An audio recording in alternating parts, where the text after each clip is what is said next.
Hi, I'm Dr. DeCubelis, and let me share with you the most effective therapies to relieve auto-related injuries such as neck and back pain. First, we need to talk about the phases of care and phases of treatment. The first is going to be the inflammation phase. Now, during the inflammation phase, the goal is to not only decrease pain, but decrease inflammation in the tissues as well. Therapies that we would want to use during this phase include ice, which is going to help decrease swelling. We also would like to use electrical muscle stim, which is going to help reduce muscle spasms, increase healing, and allow you to get the mobility back as quickly as possible. Now, in the second phase, this is called the repair phase. Now, in the repair phase, our main goal is to get normal motion back, and there's three phases of motion. We have active, we have passive, and we have joint motion. It's important to get all three phases of motion back, or we will not be able to get you back to not being in pain and getting back to your normal lifestyle. Now, the types of therapies we would want to do during this phase include physical medicine, such as chiropractic, and massage therapy.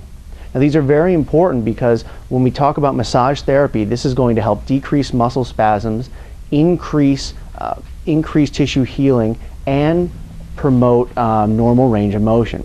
With the chiropractic adjustments, we're not only going to be able to get that tissue moving properly, but we're going to be able to get that joint motion back that you can only get through chiropractic adjustments.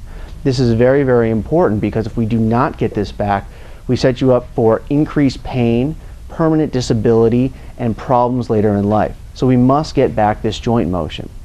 Now, the third phase of healing is the remodel phase. Now, the goal of this phase is to not only increase strength in the damaged tissue, but to increase mobility and range of motion as well. Now, the treatments that are very, very crucial to this phase include active and passive exercise and neurological stretching. The reason we need to do this is because we need to make sure that we get this tensile strength of the tissue back, but also get your range of motion and movement patterns correct. Otherwise, we risk not only permanent impairment, but the possibility of you re-injuring these tissues in the future, and that injury will be much worse than the injury you have now.